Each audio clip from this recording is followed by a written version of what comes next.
நேரத்திலே கண்ணபெருமான் தான் கேட்டார். அடேயப்பா அர்ச்சுனனுக்கு உபதேசம் சொல்லி கொண்டிருக்கப்பட்ட நேரத்தில் கண்ணன் சொல்லுகிறார், ஏன் மைத்துனா, இந்த உலகத்திலே சிறந்த இன்பம் என்ன இன்பம் என்று நீ கேட்டுக்கொண்டே இருக்கிறாய் என்கிட்ட. நான் உனக்கு என்ன ஒரு நாளும் தெளிவா சொல்லல. ஏன்னா அவங்கள நீ நினைத்ததுனால இப்ப சொல்றேன் பாத்துடுங்க. அடேயப்பா, இந்த உலகத்திலே பெரிய இன்பம் நிறைய சொத்து சுகம் வைத்து ஆள்றது இன்பம் இல்லை. ஆமா, அழகு மனைவியோட இருந்து வாழ்றது இன்பம் இல்லை. அப்படி எத்தனையோ கோடீஸ்வரனாக நாம பட்டம் பெற்றுட்டோம், படிச்சுட்டோம், அந்த இன்பமும் பெரியதில்லை. அப்படி நான் சொல்றேங்க வைத்தனா, ஐயோ இந்த உலகத்துல இன்பம் எந்த இன்பம் தெரியுமா மனிதனுக்கு? என்ன இன்பம்? இந்த அக்கிரமம், அடி சொற்பனம், ஆமா, சொஸ்தி, ஓஹோ என்று சொல்லப்பட்ட 3 இசடை தேகத்தில் உள்ள அப்படி 4 வித பூதங்களும் வெளியே போகிறது. அமையா தனஞ்சயன் என்று சொல்லக்கூடிய பூதம் மட்டும் அங்கே சடக்கு சடக்கு என்று அடித்து அயர்ந்து உறங்கும் உறக்கம்தான் பெரிய வைத்திருக்க. சடக்கு சடக்கு என்று நாமல் படுக்கையில படுத்து உறங்குறோம் பாருங்க, அப்பதான் நமக்கு இன்பம் கிடைக்கிறது. அந்த உறக்கம் தான் நமக்கு பெரிது. அதான் உலகத்திலே பெரியவள் மூதேவி, அவளுக்கு ஒரு கதை உண்டு. இப்படிப்பட்ட உறக்கத்தை நீங்க சொல்லக்கூடாது, அதெல்லாம் ஆண்டவனா கொடுக்கிறது. அவனுக்கு அந்த ஒரு நேரம் தான் இன்பம். உறங்கி முழிச்சிட்டான்னா அங்க போலாமா இங்க போலாமா, அவன் இங்க போனாலும் தெரியலையே, அவன் நமக்கு போன இதுவரை போடலையே, அப்ப நமக்கு உறங்கினா என்ன? இப்படி எண்ணங்கள்லாம் பலவாறா போகும். அதுக்கு பிறகு நம்ம அந்த சொத்தை இடவாட முடிக்கலையே, அந்த அவங்கிட்ட வட்டி கெடுக்கலையே, அவனுக்கு வட்டி எடுத்த பணம் ஏன் கொடுக்கணும், இப்படி எல்லாம் திட்டம் வரும். மொழிக்காக உறங்க நேரத்துல 4 மணிக்கூர் இருந்தாலும் அவ்வளவுதான் மனிதனுக்கு கிடைக்கட்டும் இந்த வாழ்க்கையில கிடைக்கப்பட்ட இன்பம். அதனால உறக்கத்தை குறை சொல்லக்கூடாது. ஆனாலும் சமயம் சந்தர்ப்பம் உண்டு. அப்படி என்று இந்த உறக்கத்தை கண்ணபரமாத்மா அர்ச்சுனனுக்கு உறக்கம்தான் பெரியது என்று சொன்னது போல் இந்த மாட சுவாமி பூமியினாக விளையாடுகின்றார். அந்த விளையாடும் போது காலபெருமா சொல்றா, இந்த மீனை இன்றைக்கு பிடிக்காம வீட்டுக்கு போக கூடாது. ஆமா, அந்த கயத்துல இருக்கிற மீனை நம்ம பிடிச்சு எல்லாரும் பங்கு போட்டு ஆளுக்கு ஒரு பங்கெடுத்து வீட்டுல கொண்டு போய் எண்ணெயில போட்டு பொறிச்சு சாப்பிடணும். அப்படியான மீன் பிடிக்க ஆயுதம் வேணுமே. ஆமா, நம்ம தான் புல்லளிக்கு மரங்கள் வெட்ட வந்த நம்ம இடத்துல எல்லாம் இப்படி ஒரு செய்தி. அதனால உன்னோட சேர்ந்து 5 பேரை கூட்டிட்டு போ. எங்க வீட்டுக்கு? யார் இடத்துல? நான் சொல்றேன், சார்ந்து எடுத்துடணும். சரி சொல்லுங்க. ஊத்தாலு, கச்சாலு, இழுப்பு வலை, அரிப்பு வலை, கூட்டுப்பட்டி, அருவா. கூட்டுப்பட்டி எதுக்கு தெரியுமா? எதுக்கு? அருவா எதுக்கு தெரியுமா? அருவா கொத்தி பிடிக்கிறதுக்கு. மீனை வெட்டி அந்த கூட்டுப்பட்டிக்கு போட்டு வலையில போடணும். அடே அப்பா, இழுப்பு வலை சின்ன மீன் கிடைக்கும், பெரிய மீன் வந்தாதான் வெட்டணும். சரி, அதனால ஓடிப்பாய் என்று சொன்ன உடனே இந்த 5 வலைஞர்கள் கல்லடா குறிச்சு வருகிறார்கள். அங்குள்ள வீட்டுல எல்லா சாதனங்களையும் புறக்கின்றாங்க. அப்போது வீட்டுல சொன்னாங்க, ஏடி அம்மா, நாங்க 60 பேரு இன்றைக்கு பிள்ளைக்கு மரவட்ட போகல, நிறைய மீன் கிடக்கிறது, அந்த பொண்ணுட்டாங்கத்துல மீனை பிடித்து விட்டு வருவோம், நீங்க மீன் கறிக்கு மசாலை அரைத்து வைத்துக் கொள்ளுங்கள், போங்க போங்க அப்படின்னு சொல்லிவிட்டு இந்த 5 வலைஞர்களும் கயமதியில் வருகிறார்கள். கயமதியிலே வந்தல்ல கால பெருமாள் ஆனவனு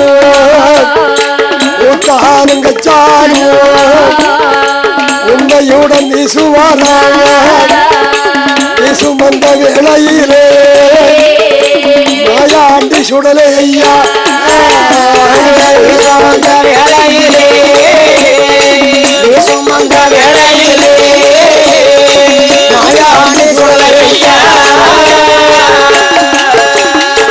ஒருவருட வலையதுக்கும் உண்மையுடன் அகப்படாமல் மாயாண்டி சுடலை ஐயா ஆகாயமாய் நின்று கொண்டார். மனஞ்சடைத்து வலங்கையார்கள், மனஞ்சடைத்து வலங்கையார்கள் அண்மையுடன் கரையேற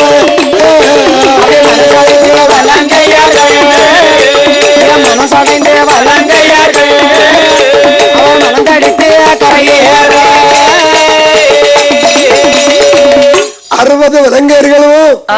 அந்த கயத்தில இறங்கி ஊத்தால குத்துன வலைய வீசின மீன் வெட்டுக்கு ரெடியா நிக்கிறேன். ஆமா, சும்மாவே நிக்கிறேன். சரி, ஒருவன் வயத்துல ஒரு கயிறு படி வரை கிடைக்கல. அடே அப்பா, மீன் எங்க போய் தந்து தெரியாது. அம்மா என்ன நாம முன்னமே கண்டோம் மீன். அந்த மீன் எங்க போச்சுது? உள்ள தாந்து போயிருக்கண்டா. தாந்து போயிருக்குமா? ஆமா, ஏன்னா ஒரு மீன் கிடைக்கலையே. குத்தி கடைஞ்சு பாரு. நாம இன்று வந்த வேலையும் விட்டு விட்டோமே. அது மட்டுமல்ல, வேற மீன் கொண்டு போக இருந்தா நம்ம வீட்டுல விடுவாங்களா? ஐயா, அரைச்ச மிளகத்துக்கு மூஞ்சில தேய்ச்சி போடுவா. ஆமா, அதனால எப்படியா மீன் பிடிக்க வேணும் என்று 59 வலங்கேருக்கு அருகில இறக்கிட்டேன். இந்த கால பருவா மட்டும் ஊத்தால வச்சுட்டு அப்படியே நிற்கான். அந்த நேரம் மாயாண்டி சுழல நினைக்கிறார். இதுதான் நல்ல தருணமல் இன்பமுள்ள சுடலை ஐயா, செவ்வா மீனாக ரூபமது தான் எடுத்து அந்த நல்ல ஊத்தாலுக்குள் அகப்பட்டா சுடலை ஐயா, நல்ல ஊத்தாலுக்குள் அந்த நல்ல ஊத்தாலுக்குள் அகப்பட்டா சுடலை ஐயா. அப்போது கால பெருமாள் அலறிய சத்தமிட்டார். ஊத்தாலை முறிக்குதண்ணே உலகிடந்து சொல்லுதண்ணே, ஓடி வாங்க அண்ணன் மாறே, ஓடி வாங்க அண்ணன் மாறே, இந்த மீனை பிடிப்பதற்கு ஓடி வாங்க அண்ணன் மாறே, ஓடி வாங்க அண்ணன் மாறே, ஊத்தாலை அப்படி என்ன ஓடிவாங்க. என்ன ஆயிட்டு? ஒரு பெரிய மீன். அப்பா தூக்கி தூக்கி கரையில போடுடா. என்னால முடியாதுன்னா நாங்க எத்தனை பேர் இருக்கிறோம்? எல்லாரும் வாருங்க. எல்லாரும் வந்துட்டோம். 60 பேர் கையும் பட்ட பிறகுதான் அந்த ஊத்தால உள்ள மீன் வெளியே எழும்பு. சரி, பார்த்தா இவனுக்கு மீன் தெரிஞ்சு போச்சு. ஆமா, ஐயா, ஒரு ஊத்தாலுக்குள்ள ஒரு மீன் அகப்படம் எவ்வளவு சைஸ் இருக்கும்? ஒரு ஜீவரு 10-15 கிலோ இருக்கும். அவ்வளவு இருக்கும். இந்த மீனை கொண்டு உசக்க ஒரு பாறையில கொண்டு போடும் போது ஒரு குட்டி பாறையை கொண்டு போட்ட மாதிரி. அப்போது அந்த நேரமும் இவங்களுக்கு அறிவு வரவில்லை. அந்த மீனை அரைத்து துண்டு பண்ண வேண்டும் என்று வாங்க அறுத்தார்கள். சரி, துண்டமாக கூட்டினார்கள். எல்லோரும் பங்கு போடுகிறார்கள். 60 பங்கு போட்டார்கள். முதலாவது பங்கு எடுக்கும் போது 5 பங்கு காணல. ஓஹோ, உங்களுக்கு பங்கு கிடைக்கா? எனக்கு பங்கு கிடைக்கல. உனக்கு கிடைக்காது. கிடைச்சா 55 பேர் பங்கு எடுத்தா பங்கையும் எடுப்பான். அதன் பிறகு 2வது பங்கு போடுகிறார்கள். ஆமா, 2வது எடுக்கும் போது 60 பேர் எடுத்தோம்னா 5 பங்கு மிச்சம் கூட வந்துட்டு. ஆமா, அப்போதான் வலங்கை சொல்லுகிறான் இந்த காலவரமா, இந்த மீனில் ஏதோ மாயம் இருக்கிறது. இதை நாம அரண்மனைக்கு கொண்டு போக கூடாது. கயத்திலே வாரி எறியும் ஒண்ணு துண்டங்கள்லாம் வாரி கயத்தில எறிந்தான் பாருங்க. அவர்கள் எல்லாம் பார்க்கும்படியாக நம்ம ஐயா மாயாண்டி சுடலை முன்னவே எப்படி மீன் ரூபம் இருந்ததோ அதே பிரகாரம் அர்த்த துண்டுகள்லாம் பொருந்தி மீனாக ஓடினாராம். அப்போது இவர்கள் மெய் மறந்தார்கள். ஓட ஓட கொல்லுவாராம். உண்மையுள்ள சுடலை ஐயா, ஆதாளி போடுவாராம்.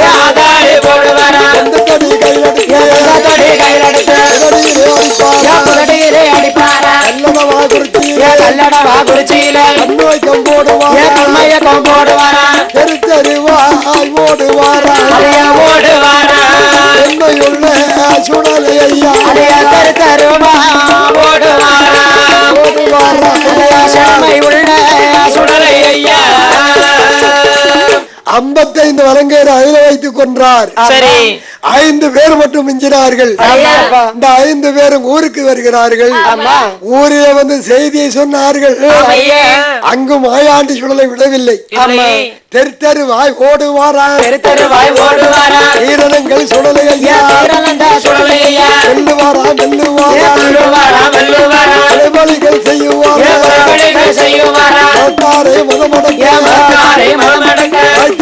சுடலை ஐயா பத்து மாத சூலிகளை பால்வடியா கொல்லுவார் 8 மாத சூலிகளை இல்லாமலாக்குவார் அந்த நேர சுடலை ஐயா ஆதரவாயது சொல்வார் அந்த வேணா தந்த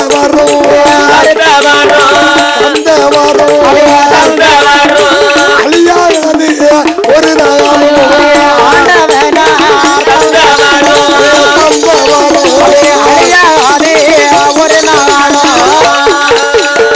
கல்லணவா குறிச்சிலே ஆண்டவனிடத்துல வர வாங்கினார் அல்லவா அத்தனையும் கொண்டு சோதனை பண்ணுகிறார் அத்தனையும் அவருக்கு வெற்றிகரமாக முடிந்தது உடனே அவருக்கு பூசை போட வேண்டும் என்று அந்த நாட்டார்கள் எல்லாம் கூடி அவரை ஒரு இடத்துல இருப்பட வைக்க ஒரு சோதியனை அழைத்து பார்த்தார்கள் சோரி இப்படிதான் சொன்ன 21 மாணவர்கள் பிறந்து கைலாசமனை விட்டு புலவத்து மாறும் போது உங்கள் நாட்டார்கள் சென்று பொன்னுட்டாங்கயத்திலே மீன் பிடித்தார்கள் அந்த மீன் அந்த சுடலை அறுத்தார்கள் சுடலை என்று தெரியாது மாயமாக நின்று அவர்களை கொன்றான் கொண்டு விட்டு இங்கே வந்து அட்டூழியம் பண்ணுகிறான் அவனுக்கு பூசையை போட்டு கொடுங்கள் அப்படின்றார் உடனே கன்னி மூலையிலே ஒரு அழகான கோவில் கட்டி 21 மாணவருக்கும் பூஜை போட்டு கொடுத்தார்கள் கல்லணாகுறிச்சியில பூசை வாங்கினது எங்க தெரியுமா ஐயா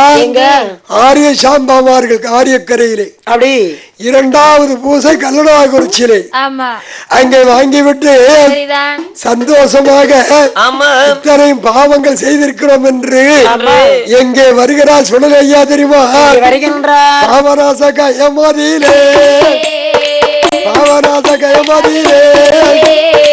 பாவதீர்த்தம் ஆடுவார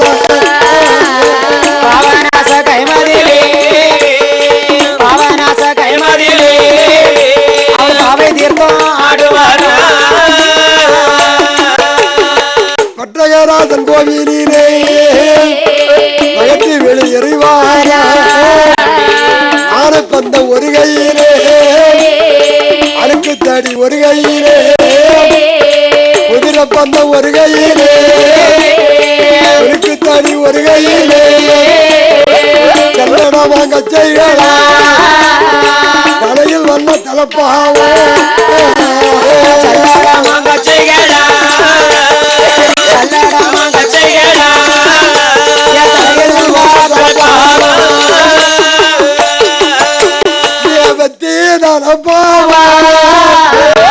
வீரமணி சல்லடமா காதில் குண்டலமா அடுத்த மணி ஓசைகளா பெருமுத்தையன் கோவிலிலே சோலையில வந்துடுவார்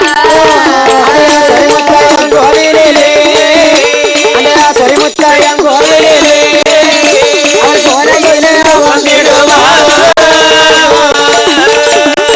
வெற்றி தலப்பா கட்டினார் கையிலே உடைவாள் எடுத்தார் ஒரு கையில பொந்து தடி எடுக்கிறார் 5 மணி வல்லையம் எடுத்தார் அறையிலே செல்லணும் இப்படியே ஆனந்தமாக வருகிறார் பகவான் கொடுத்த சாதனை அத்தனையோ நாம இன்றைக்கு பூலோகத்தில் வைத்து வணங்குறோம் செல்லடம் கச்ச 5 மணி வல்லையோ பொந்து தடி இந்த வாளு எல்லாம் ஆண்டவர் என்று கொடுத்து விட்டது இத்தனை வாங்கி வருகிறார் சுடலை ஐயா சொரிமுத்தையன் கோவிலே வந்தார் சொரிமுத்தையன் கோவில வந்து என்ன செய்யறார் தெரியுமா ஆண்டவனே சொரிமுத்தையா சொரிமுத்தையா என்று 2 வெளிவருந்தார் ஒரு சொரிமுத்தல்லோ நீரு ஒரு சொரிமுத்தல்லோ உம்முடைய இளமதியிலே ஒரு இடம் தான் தருவீரோ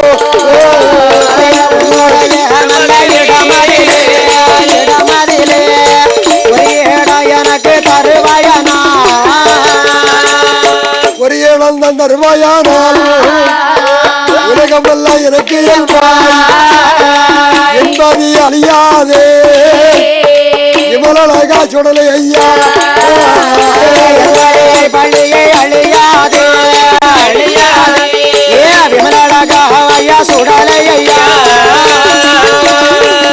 சொரிமுத்தையன் கோவில்ல பூசை கேட்கிறார்.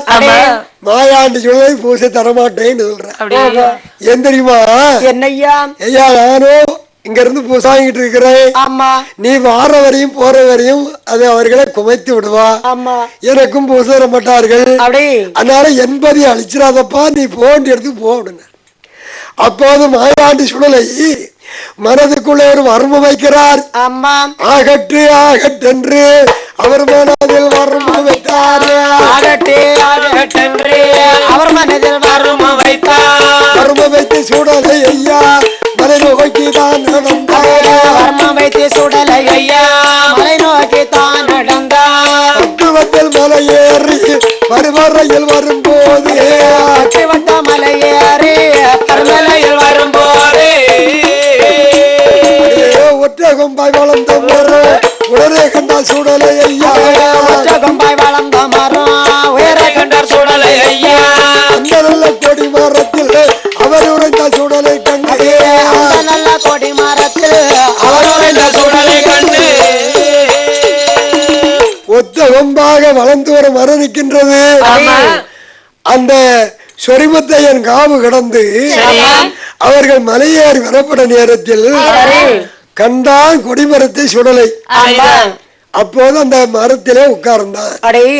அப்போது பிரம்மசக்தி அம்மை சொல்லுகிறார், அரும மகனே சுடலமணி, என்ன தாயே நீ இந்த மரத்திலே உட்கார்ந்தாயே காரணம் என்று கேட்டதும் மாயாண்டி சுடலை சொல்லுகிறார், கேட்டாயோ பிரம்மசக்தி, கேட்டாயோ பிரம்மசக்தி, கிருபையுடன் ஒரு வார்த்தை,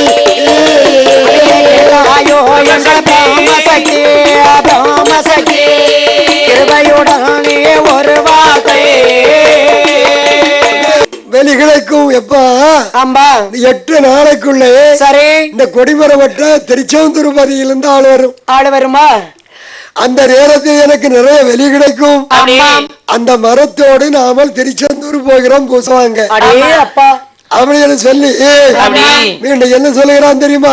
என்ன சொல்லுகின்றான்? நாங்கள் எப்படி உட்காரணுமா என்றதும் தாயார் சொல்லுகிறார், நான் எங்க இருப்பேன் தெரியுமா? எங்கே? தலைமரத்தில் பிரமசக்தி, பிரமசக்தி அடிமரத்தில் சுடலை, தலைமரத்தில் பிரம்மசக்தி, அடிமரத்தில் சுடலை ஐயா.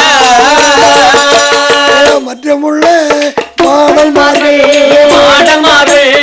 மரத்தை சுற்றி மற்றமுள்ள மாடல் மரத்தை சுற்றி அந்த நல்ல கொடிமரத்தில் அவர் உறைந்தார் சுடலை ஐயா.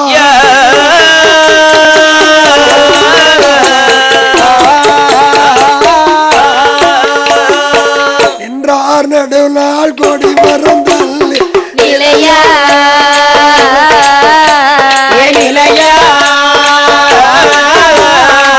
நிலையமான சுடலையும் மாட சுவாமி,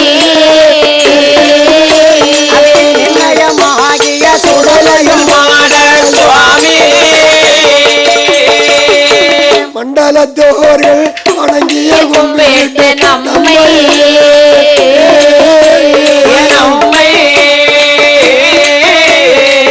ஐயகம் தண்ணீரே பூசையை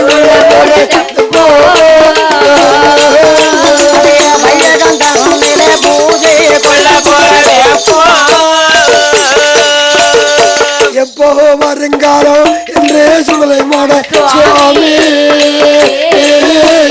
சுவாமி என்னே அவர் மனோ குறித்து இருக்கிற காலம் அவர் மனம் பூரித்து இருக்கிற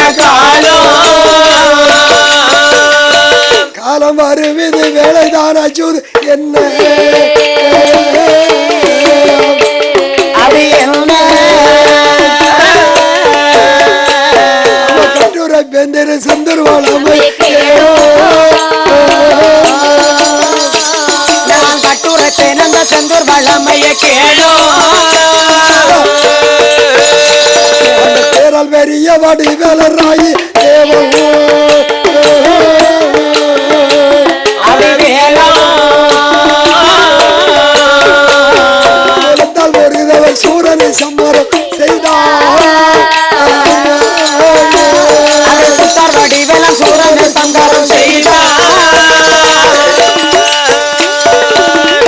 சம்மாரம் பண்ணின வேலை நமக்கு அவன் தனக்கு கோவில் திருவிழா நடத்தவ வேணும்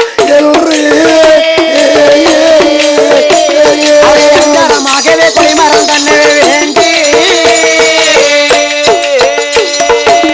இப்படி சூரனை சம்மாரம் முடித்து விட்டு முருகபெருமான் திருச்செந்தூர் பதியில் அமர்ந்திருக்கிறார். சரிதான். அந்த நேரத்திலே கொடிமரத்தில் நிற்கிறார் சுடலை ஐயா. அப்படி எப்போ கொடிமரம் வெட்டுவார்கள் நாம போகலாம் என்று. அந்த நேரத்திலே சுவாமி சுப்பிரமணிய பெருமானுக்கு திருநாள் நடத்த வேண்டும். திருநாள் நடத்தினா தேரோட்டம் வைக்க வேண்டும். அப்படி தேரோட்டம் வைத்தா கொடிமரம் நாட்ட வேண்டும். கண்டிப்பாக. அப்படி என்று அங்கே உள்ள தலையாரில ஒருவன் மணியக்காரன். ஆமா. அவன் சொல்கிறான், என்னையா ஐயா சந்திரகுப்தா, என்ன ஒரு நேற்றையே ஆளு விட்டு இருந்தோம் பாத்துக்க. ஆமா, இன்னைக்குதான் ஆளு வந்து சேர்ந்து செல்லும் கிடைச்சிருக்காது. ஆமா, கிடைச்சா கிடைச்சி. அப்படியா? ஆமா. அதனால சொல்றீங்க, நீதான் தலைவை. ஆமா, சந்திரகுப்தா நான் தான். உனக்கு 59 பேர் இருக்கான், கீழே இருக்கிறான். எல்லாரும் உறங்கிடாம உறங்கல்ல. நீ என்ன செய்யணும் தெரியுமா? என்ன? நாளை காலையில சென்று அப்படி வடமலையிலே ஒரு கொடிமரம் வெட்டணும். ஓஹோ, கொடிமரம். நம்ம சாமிக்கு கொடியாற்ற வேண்டும். அட்வான்ஸ் கொடுக்கணுமே. அட்வானி தான். அட்வானியா பெரிய பஞ்சப்பா கடவுள். இருந்தாலும் தைரியமா போகலாம் இல்லையா? மரத்தை வெட்டிட்டு வந்த பிறகு வேண்டான்னு சொல்ற விடா. எவ்வளவு செல்வம் வேணுமோ அவ்வளவு எடுத்துக்கலாம். கிடைக்கும்.